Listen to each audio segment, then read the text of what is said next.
Halo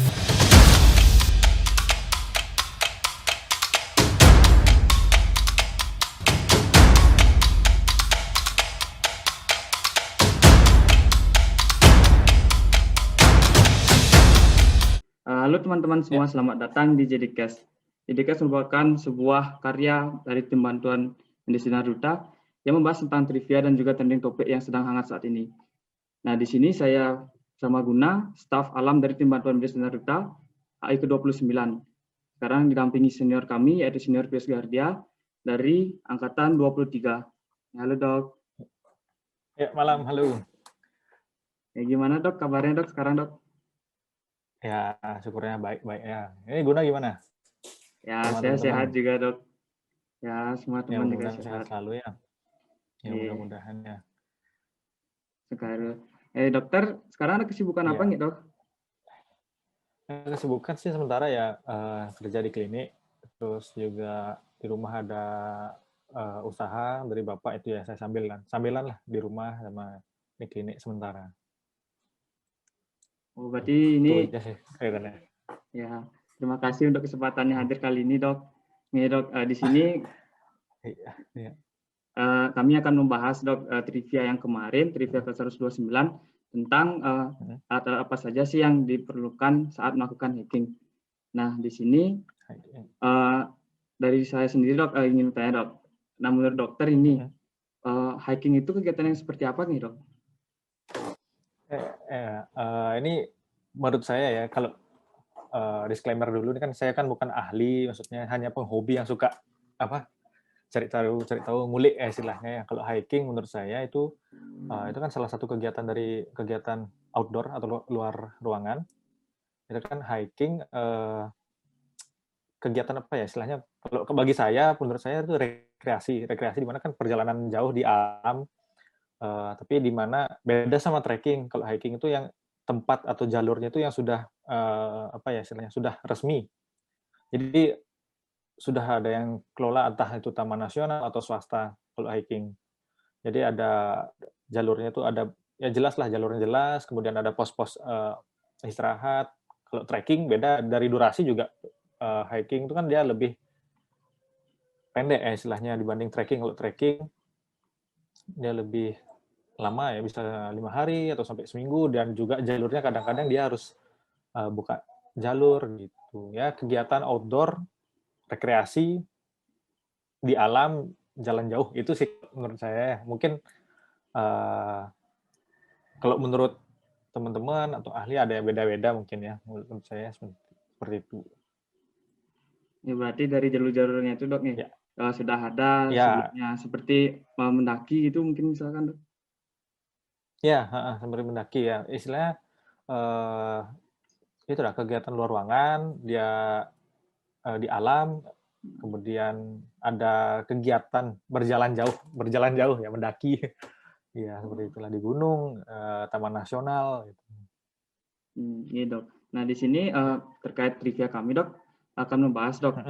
Nah di sini dok menurut dokter apa saja sih dok peralatan atau perlengkapan yang wajib kita bawa saat melakukan kegiatan hiking dok? Peralatan ya yang wajib ya, Ya yang dari yang wajibnya dasar apa dok. maksudnya yang pokoknya ya yang harus dibawa gitu ya berarti ya. Iya. Ya kalau dari saya, menurut saya dari yang saya istilahnya ya, saya kalau pengalaman sih belum terlalu banyak, tapi ya dari beberapa kali barang yang wajib dibawa itu ya pertama tas carrier ya. Tas pokoknya kan kita untuk bawa barang-barangnya tas carrier. Itu tergantung, terus untuk besarnya itu tergantung dari apa namanya ya, durasi perjalanan, pembagian dari volume atau besarnya tas. Kalau misalnya cuma 1 sampai 3 hari, itu kan rata-rata tas yang diperlukan itu 30 sampai 50 liter. Kemudian dari 3 sampai 5, 35 50 sampai 80 liter atau lebih. Dan di atas 5 hari ya yang jelas di atas 70 liter, kalau itu dari tas. Kemudian kalau saya sih baginya dari ini yang pokok-pokok dulu, biasanya saya baginya big three ya istilahnya ya. Tas carrier itu, kemudian shelter itu tempat berteduh, yaitu tenda atau flysheet atau tarp. Tarp itu dia kayak flysheet tapi nanti dijadiin tenda atau istilahnya apa, bivak ya, kalau teman-teman pernah dengar. Kemudian setelah shelter, ini sleeping system. Maksudnya saya sebutnya sleeping system itu karena alat-alat untuk tidur ya. Dari alat-alat untuk tidur itu kan matras atau istilahnya sleeping pad. Nah itu sekarang banyak lagi jenisnya itu sleeping pad, matras, kemudian sleeping bag. Nah ini wajib supaya nggak di tenda atau waktu istirahat tidur hipotermi. Sleeping bag, kemudian opsional sih. Ada yang bawa bantal, sekarang kan ada bantal tiup. Kadang atau enggak tas dipakai alas itu opsional sih kalau bantal. Tapi yang wajib kan matras, sleeping bag. Nah, kenapa matras itu termasuk wajib? Karena kalau dia di gunung yang di atas berapa mdpl ya mungkin ya, taruh 2000 mdpl, itu kan pasti akan suhunya dingin ya. Dimana kalau tidur langsung sama tanah, panas dari badan itu kan keserap tanah. Tanah itu kan dia akan lebih dingin dibanding suhu tubuh nanti waktu apalagi malam hari. Itu kalau teorinya ya, kata orang-orang yang lebih pengalaman, saya dikasih tahu yang itu. Tapi ya memang matras itu sangat membantu selain dari kenyamanan ya, selain dari supaya istirahat nyaman, aman, supaya nggak hipotermi. Makanya perlu matras. Dia untuk sebagai pembatas alas supaya nggak sampai hipotermi waktu istirahat. Walaupun kadang kata orang ya sleeping bag-nya cukup, tapi kalau saya matras termasuk yang pokok ya. Kemudian nggak kalah penting cooking set, alat-alat masak. Tas, tenda, sleeping system, cooking set, yaitu sekarang banyak tuh panci-panci lipat ya, cooking set yang bentuknya bisa dilipat. Kemudian kompor sekarang macam-macam, banyak yang bisa dilipat kecil-kecil. Ada dia yang sebesar apa ya saya bilangnya, sebesar, bahkan ada yang segini, dia dilipat sampai segini aja, dia udah macam-macam. Karena praktis. Tapi dia butuh adapter ya, lebih praktis, tapi dia butuh adapter lagi sih untuk masukin ke nyambungin ke gas kaleng yang portable itu, yang kayak sebesar aqua tanggung gas kaleng itu. Nah itu ya alat-alat masak ya, termasuk sendok, garpu ya, alat makan, piring itu juga sekarang ada piring lipat lah istilahnya, ada yang piring plastik yang dibawa, pisau ya untuk potong-potong, karena kan pisau sekarang pisau lipat ada ya. Terus peralatan ini saya sambil lihat juga supaya nggak kelupaan, alat minum ya, botol atau water bladder, atau kadang-kadang ada yang beli di warung, di toko, aqua botol 1,5 liter ya, yang besar tuh, itu dibawa. Biasanya nanti kalau misalnya beberapa jalur pendakian, hiking, dia ada sumber air, itu yang dipakai untuk refill, untuk bawa. Kemudian baju, nah ini kalau saya bagi-bagi lagi bajunya, biasanya baju untuk trekking, untuk hiking, untuk di jalan, kemudian baju untuk istirahat, sama baju ganti. Itu ya. Jadi saya bagi-bagi lagi bajunya. Jadi untuk baju hiking tuh misalnya kayak hari pertama saya pakai baju A untuk hiking, untuk jalan. Nanti udah sampai pos untuk istirahat, ganti baju untuk istirahat. Kemudian bajunya mungkin kalau cuaca cerah bisa untuk dijemur, kemudian ya untuk dipakai besoknya lagi. Jadi irit bawa baju, nggak terlalu banyak.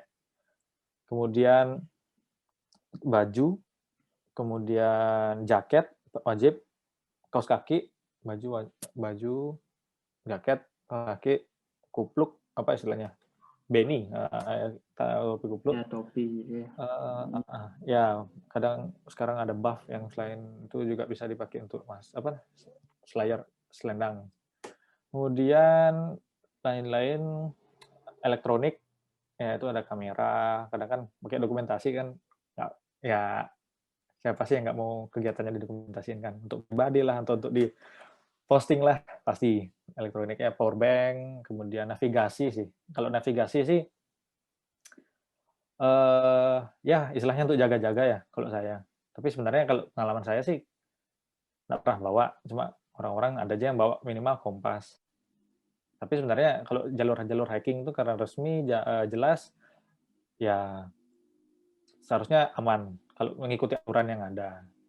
Ya selain itu apa ya lagi ya? Tas sudah, tenda, sleeping bag, alat masak, Pakaian. pakaian, ya kemudian P3K sama alat-alat 3K. kesehatan. Ya, P3K alat-alat kesehatan. Eh, ya itu P3K alat kesehatan nggak kalah penting sih menurut saya. Ya lain-lain, kemudian yang lain-lain apa ya, tas tempat sampah, polybag, atau mungkin sekarang dia ada yang dijual tuh tas sampah yang bisa dipakai berulang-ulang. Artinya dia bahannya mungkin kayak spoonbone ya, kayak tas-tas goodie bag gitu. Tapi dia ada talinya. Jadi itu bisa dipakai tas untuk sampah. Mungkin tapi nggak kalau air mungkin nggak bisa ya. Tapi sebaiknya tas sampah tuh wajib supaya nggak istilahnya nyampah di alam ya gitu kan. Kemudian ada yang kalau ini opsional sih, sekop gali lubang untuk ya untuk yang ada buang air besar itu di gunung. Ya itu opsional sih. Iya. Oh, banyak Ya, sekali juga ya dok ya. kayaknya banyak, tapi sebenarnya kalau bisa dibuat ringkas, maksudnya waktu packing ya. Bisa. Kalau dibuat packing sebenarnya cukup sih. Dasar-dasarnya kan itu ya. Tapi yang utama ya yang itu tadi, tas, tenda, alat masak, pakaian. Pakaian itu termasuk sepatu ya nanti. P3K ya sebenarnya opsional kan obat-obat pribadi sebenarnya. Iya dok. Itu sih. Nah ini membahas P3K dok. Nah kira-kira Oh iya, peralatan kesehatan apa saja sih yang penting kita bawa dok kiranya dok? Kan kita nggak tahu di hiking itu akan terjadi seperti apa. Nah, menurut dokter apa saja sih dok yang perlu disiapkan untuk alat kesehatannya dok? alat kesehatan ya. Pertama obat-obat pribadi. Itu kan yang tahu kita biasa kambuh sakit apa, misalnya punya alergi atau apa, jelas itu dibawa ya obat-obat pribadi. Terus saya kayaknya punya list obat yang biasa saya biar nggak lupa. Sambilnya. Ya, ini saya list saya dulu waktu ini saya buka list obat dulu waktu saya hiking sama teman-teman juga ya. Nah ini, iya dulu karena sebenarnya saya suka lupa soalnya orangnya, jadi saya lebih baik ya tak list aja lah obat. Dipersiapkan gitu dok ya. Iya, saya lebih suka gitu dah. Nah ini yang dulu saya bawa obat pribadi, kemudian emergency blanket, selimut aluminium kayak aluminium foil tapi dia kecil jadi kalau dilipat se-HP besarnya, tapi itu penting tuh untuk hipotermia, jaga-jaga kan mungkin apalagi waktu summit ya misalnya kan, emergency blanket, selimut emergency, kemudian anti nyeri ya kayak ibuprofen, asam mefenamat, natrium diklofenak, atau paracetamol termasuk anti nyeri, tapi kan dia bisa juga untuk demam, sakit kepala, ya anti obat berarti obat demam dan anti nyeri termasuk dia. Kemudian cetirizine, nah untuk alergi, cetirizine atau CTM, ya untuk alergi, untuk gatal-gatal, ya itu saya bawa juga itu, tapi nggak usah satu strip ya, mungkin dibagi dua, ya, terutama kebutuhan pribadi atau dua atau kelompok itu jumlahnya ditentukan. Kemudian diare, nah ini sih diare ini saya termasuk wajib kalau saya ya, karena saya gampang sekali diare. Ya jadi bisa bawa Atalfugit atau itu biasanya Entrostop atau Diatap ya, atau Loperamide nama obatnya itu untuk obat diare. Kemudian ada antasida yang tablet sih ya, Milanta, Polisilin yang tablet untuk emah. Ya untuk emah, kemudian biasanya saya juga bawa petroleum jelly, itu biasanya Vaseline. Itu biasanya untuk biasa kalau di gunung itu kan kering kelembapannya. Kelembapan kan kering, pasti bibir pecah-pecah nih, sini robek-robek. Bisa juga dia untuk luka bakar kecil misalnya Vaseline itu.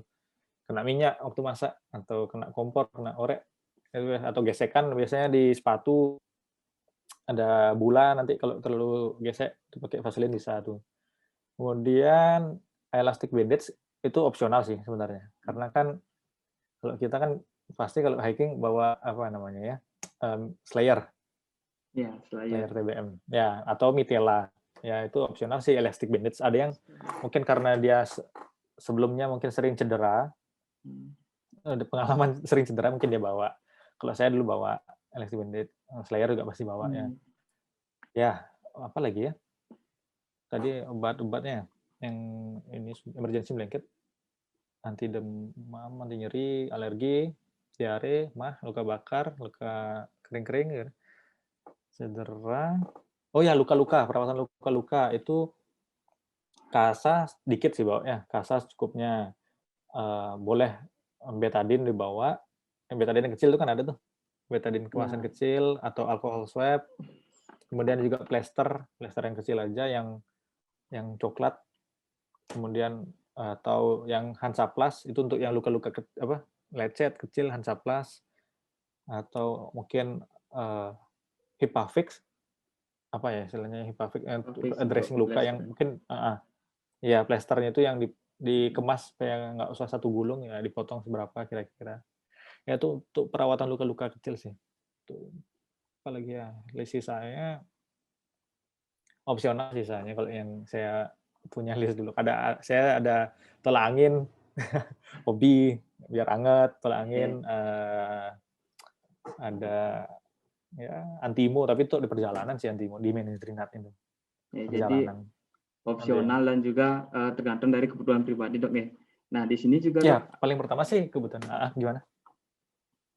di sini Heeh, ada pertanyaan juga dok. Nah, kan di sini ada sering heeh, perbincangan pro dan kontranya. Wah barangnya banyak nih, barangnya ini sedikit nih. Ini perlunya iya segini, iya. ini perlunya segini. Nah menurut dokter nih dok, lebih mending membawa barang yang banyak tapi aman atau bawa barang sedikit tapi ringan. Nah bagaimana dok untuk itu? Berarti dilemanya, mending banyak barang tapi lengkap atau sedikit tapi ringan gitu ya? Ya Ya itu betul sebenarnya dok. dulu waktu pengalaman saya pertama juga, eee, kalau saya sih yang pertama tuh termasuk kebanyakan ya kalau saya ingat-ingat, berat jadi jalan. Hmm. Terutama waktu, menuju posnya itu ya, kan hiking apalagi nanjak berat. Kemudian kalau ringan, mau nyari ringan, tapi nanti kurang tuh. Nah makanya di sini kalau saya sih bilang sekarang lebih baik pas, nggak lebih nggak kurang. Nah itu yang, agak mungkin istilahnya sulit ya, karena nggak mungkin kita kelebihan bawa barang, nggak mungkin Hmm. kita sedikit bawa barang. Di sini dah makanya, pentingnya apa ya, memperkirakan dan apa ya, riset atau observasi. Misalnya kayak kita mau hiking atau mendaki ke mana, sekarang di Google sudah banyak tuh orang yang sharing, cerita pengalaman dia mendaki ke mana. Kita bisa belajar dari sana, atau tanya minimal orang yang teman atau, orang yang sudah pernah ke sana. Jadi kita bisa memperkirakan barangnya seberapa banyak kita bawa. Sebaiknya sih kalau saya nggak berlebihan supaya tidak beban di jalan, berat, itu saya, pengalaman pertama kali itu, berat sekali, bawa di jalan, capek di jalan, jadi nggak Hmm. menikmati. Namanya kan hiking, kalau saya kan bagi saya kan, rekreasi. Kemudian kalau ringan, kurang. Nah itu juga repot kalau kurang Hmm. bawa barang, misalnya kayak, waduh nggak bawa, apa istilahnya, baju kurang atau piring gitu kan nggak enak juga kalau kurang bawa barang. Jadi sebaiknya sih sebisa mungkin dipas-pasin ya, maksudnya itu, observasi, nanya, googling, sekarang Googling. semua hanya iya googling sih. Nah, Misalnya kayak, perjalanan 3 hari atau 5 hari, kira bisa ngira-ngirain setelan baju, celana berapa. Misalnya kayak baju celana untuk 2 hari di jalan bisalah itu, 1 setel untuk perjalanan, 1 setel untuk tidur 3 hari, atau lebih itu untuk jaga-jaga. Kalau kelebihan kan pasti baju lumayan tuh, kita nggak akan ngira, saya juga nggak akan ngira dulu baju tuh ternyata berat di tas gitu. Iya, ya saya jadi sih kayak itu. yang paling benar yang pas gitu dok ya. Harus diperkirakan Ya walaupun juga. sulit iya, walaupun sulit sih, dibilangnya teorinya harus pas ya, pasti ada lebih atau nggak kurang, tapi ya minimal harus cari tahu dulu sih medan atau, jalurnya seperti apa. Begitu dok ya. Baik. Kalau gitu Mhm, lanjut ke pertanyaan selanjutnya dok. Nyambung juga yang tadi kan mhm, ada kalau perjalanan jauh harus bawa barang berat kan itu kalau dibilang kalau yang banyak tadi.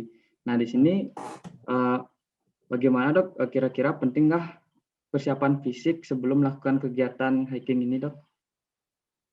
Oh, fisik ya penting sih.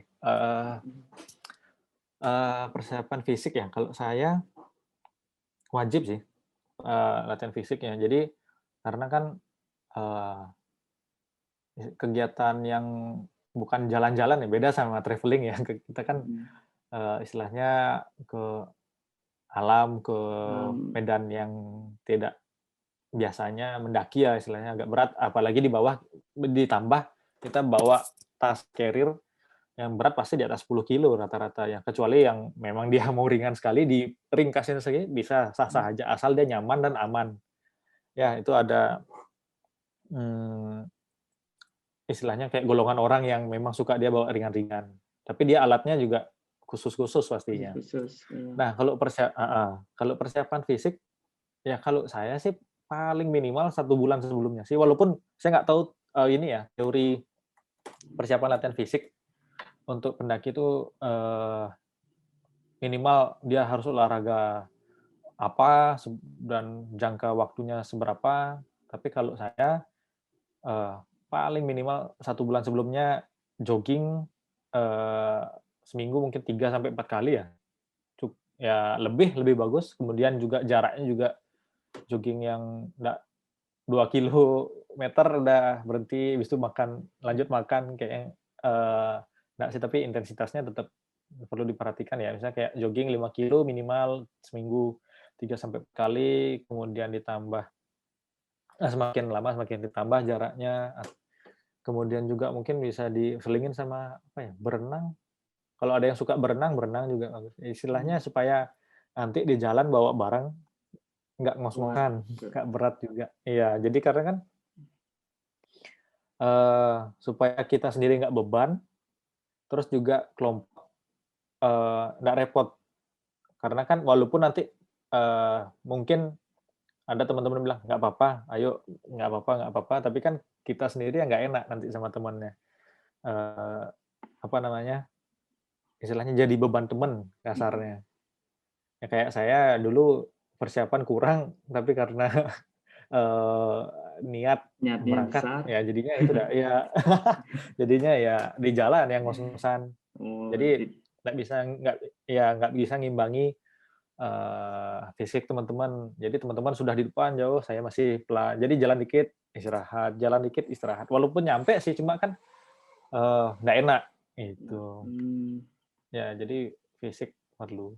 Ya mungkin, eee, ya fisik penting sih, minimal sebulan atau lebih bagusnya. Jogging, berenang, sepeda, sepeda nanjak ya, maksudnya yang jalurnya lebih nanjak, karena kan yang kaki ya, dan paling banyak otot kaki, paha, kemudian nafas juga, kardio respi ya, ya itu dah, kardio dan penting. respi.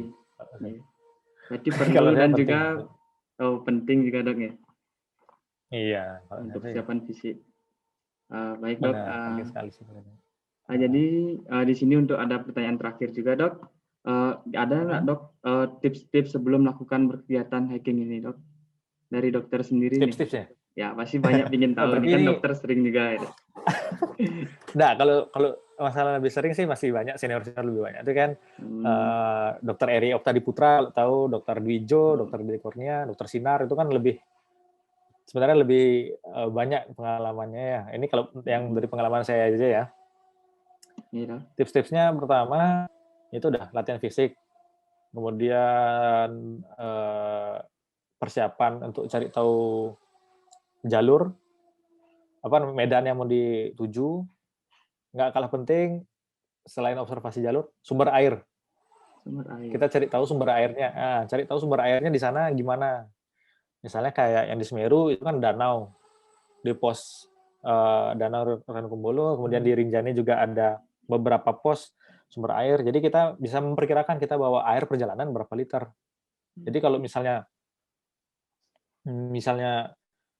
kita nggak tahu, cek-cek kita bawa satu tas tuh isinya 3 liter atau lebih, itu kan berat sekali tuh, hmm, berat sekali bawa air. Nah, jadi kita bisa minimal bawa air, kita bisa di sana bisa refill air. Kalau sekarang kan sudah banyak yang bisa nanya ke apa namanya, ke porter, ke agen-agen, eee, pos-pos di sana, Taman Nasional, kan sudah ada beberapa sudah ada buka kontak person ya, atau minimal tanya teman lah pasti yang pengalaman, lebih baik lagi yang udah pengalaman. Jadi kita bisa cari tahu apa yang perlu dibawa. Nah, itu tadi, berarti latihan fisik, observasi atau cari tahu, medan, Dan kemudian cek alat cek alat-alat yang mau dibawa. Jangan udah lama nggak cek alat, asal bungkus berangkat cek-cek di sana, tenda bocor, ya, sleeping bag, robek, robek. jaket ya jaket apa namanya, nggak memadai, kemudian ya sepatu lepas, itu kan repot kalau di perjalanan kan ya. Beda kalau kita di kota itu kan kita bisa pulang lagi atau, melipir, nambal, beli atau gimana. Nah, penting cek alat. Hmm. Kemudian nah ini juga manajemen alat ya. Kayak tadi cek alat, manajemen alat, persiapan pendakian tuh, ini sudah dicek cek di tasnya, kemudian cek, eee, tenda, cek alat tidur, sleeping bag, matras. Kemudian ini saya mau bahas ini saya lupa tadi bahas di gini ya, saya nambahin ya boleh di alat-alatnya, Iya. di pakaiannya, heeh, di pakaian. Ini saya juga baru tahu sih, karena saya kan, cari tahu kok, eee, gimana sih manajemen baju atau pakaian yang enak sebenarnya kalau sebelum perjalanan. Jadi kalau trekking, untuk baju itu kan kita lebih baik yang quick dry, yang tipis, jadi ringan dibawa. Kemudian ini sih untuk mengatasi supaya nggak sampai hipotermia sih, terutama waktu summit. Jadi ada namanya sistem layering, lapisan baju itu loh. Jadi, sistem layering untuk di pakaian, jadi untuk summit terutama atau yang lebih dingin, jadi misalnya kayak lapisan pertama itu yang baju-baju quick dry itu ya. Jadi, bahannya yang nyerap keringat, kemudian cepat kering, kayak baju-baju olahraga misalnya. Kemudian yang kedua, baju yang lebih tebal, mungkin bahannya kayak, flanel atau fleece ya, apa istilahnya tuh lupa, jaket, yang dia lebih tipis tapi dia untuk nahan, hangat Pendingin. di badan. Ya, tahan Hmm. dingin. Kemudian yang kedua, jaket yang tebal. Nah ini, Hmm. yang perlu apa namanya ya, perlu dicari tahu juga tebal tapi dia tahan dingin nggak? Cek-cek tebal tapi dia nggak tahan sama dingin. Karena kan tergantung bahannya, bahan jaket itu. Ada yang wine proof istilahnya. Jadi kalau kena angin tuh dia nggak nembus anginnya ke dalam, karena angin di gunung kan dingin. Nah itu udah, pengalaman juga kan waktu pendakian tuh berapa kali dia, ketemu orang yang hipotermi waktu summit. Jadi, eee, dia nggak pakai jaket tebal, tapi dia nggak gini, nggak, istilah kena angin ya tembus dinginnya, itu yang penting juga. Jadi nggak supaya nggak sampai hipotermi, sistem jaket apa, layering-nya itu tadi. Mhm. Terus, ya jaket, ya itu ya, emergency, waktu itu sih, ya syukurnya saya aman. Kalau waktu yang pertama kali saya istilahnya ya nggak persiapan matang juga, jadi ya, kedinginan tapi untungnya nggak sampai hipotermi lah, gitu. Hmm. Iya, supaya nggak sampai itu. Sisanya, tipsnya itu lah, diperhitungkan jumlahnya supaya nggak sampai berlebih bawa barang. Misalnya kayak obat-obatan, minimal keperlengkapan pribadi terpenuhi untuk obat-obatan. Kedua, mungkin ditambahkan jumlahnya plus beberapa untuk tim. Apa maksudnya kelompok yang mau berangkat, supaya nggak sampai lebih berat juga. Jadi nggak kelebihan bawa alat-alat. Kemudian ini juga kan kalau berangkat nggak mesti sendiri kan, kadang berkelompok. Ngomongin di grupnya siapa yang bawa, kan, dibagi nih sebaiknya. Kalau misalnya yang tenda ukuran di atas 3 orang atau 4 orang, itu kan lebih berat dia, apa, komposisi tendanya. Ya. Ini pentingnya kalau misalnya berangkat berkelompok tuh, dibahas di tim, Di kelompok siapa yang bawa tenda, dibagi. Siapa yang bawa tenda, siapa yang bawa alat masak, siapa yang bawa bahan-bahan, masakan. Jadi nggak semua tuh dibawa sendiri, tenda, alat masak, bahan-bahan masak, itu kayak bawa kulkas. Kalau saya sih, istilahnya bawa kulkas. Bawa kulkas yang Kulkas. gede sendiri tasnya, bawa sendiri barang-barangnya berat, yang lain enak, dia ringan, kenceng dia jalan, supaya nggak sampai kayak gitu. Jadi ya sebaiknya, ya sebisa mungkin dibagi-bagilah barang bawaannya, manajemen perjalanan. Ya. Berarti ini juga Iya. kerjasama kelompok juga sangat penting Dok ya untuk manajemen perjalanan dan perlengkapannya gitu ya. Iya, biar enak di jalan. Kalau ya menurut saya sih gitu. Kalau Ya, sendiri ya repot, mau niatnya hiking hiking rekreasi malah frustasi nanti di jalan, berat ya, ya gitu. ya. Wih, sangat menarik ini Dok. Masih banyak juga bisa dibahas lagi tentang masalah pengalaman kok di luar Dok ya. Wih, sangat banyak. Ya adalah dikit pengalaman Ya, teman-teman baik Dok, yang mungkin sebenarnya sebenarnya masih banyak lagi seperti Dok ya. Nih, iya. baik Dok, mungkin di sini sekian Dok untuk pertanyaannya. Bisa Oh ya. Baik, selanjutnya bisa dipantau terus jika penasaran tentang GDCast ini, dan juga bisa dipantau dari Instagram dan website Tim Bantuan Sinar Duta. Nah, sekian podcast dari ini. Sekian dari saya Guna pamit undur diri. Viva DBM.